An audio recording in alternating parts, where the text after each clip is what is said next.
নমস্কার বন্ধু, সবাইকে স্বাগত আমার নতুন একটি ভিডিওতে আমি তোমাদের ক্লাস 12 এর যে একটা এডুকেশন যে তোমাদের পরীক্ষা রয়েছে, পরীক্ষার যে একটা সিরিজ নিয়ে এসেছি। মনে হয় 4টা ভিডিও আমি দিয়েছি, 4টা অধ্যায়ের। তো এই অধ্যায়ে তোমাদের থাকছে নির্দেশনা ও পরামর্শ দান। তো এই অধ্যায় থেকে আমি তোমাদের একের মান এবং বাকি যে কোশ্চেনগুলি থাকছে এই সবগুলি কোশ্চেন আমি এখানে দেবো। তোমরা অবশ্যই ভিডিওটাকে পজ করে করে দেখবে, যাতে করে ভিডিওটা অনেক ফাস্ট মনে হয়, ভিডিওটা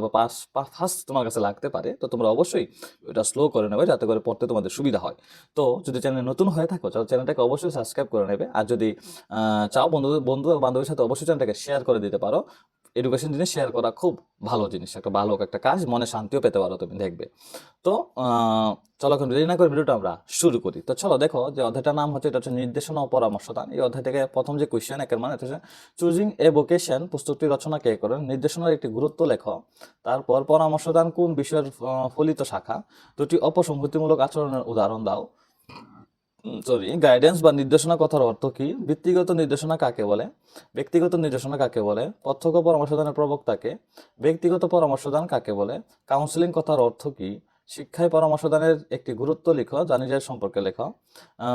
সামাজিক নির্দেশনার একটি গুরুত্ব লিখো, বিশেষ্য পদ হিসেবে গাইড কি, তারপর ইলেকট্রিক কথাটির অর্থ কি, ঐচ্ছিক পরামর্শদানের একটি বৈশিষ্ট্য লিখো, নৈতিক নির্দেশনার একটি উদ্দেশ্য লিখো,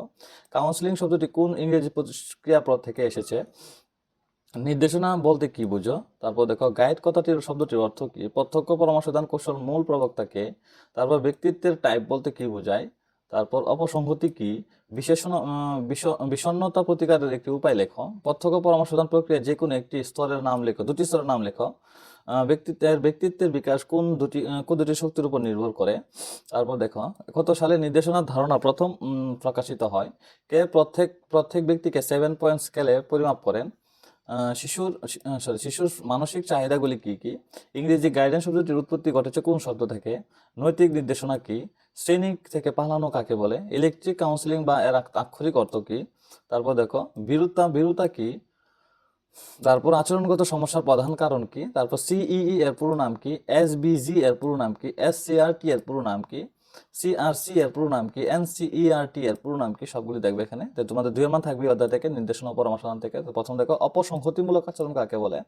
অনুসংহতির কারণগুলি লেখো, ঐচ্ছিক পরামর্শদানের দুটি বৈশিষ্ট্য লিখো,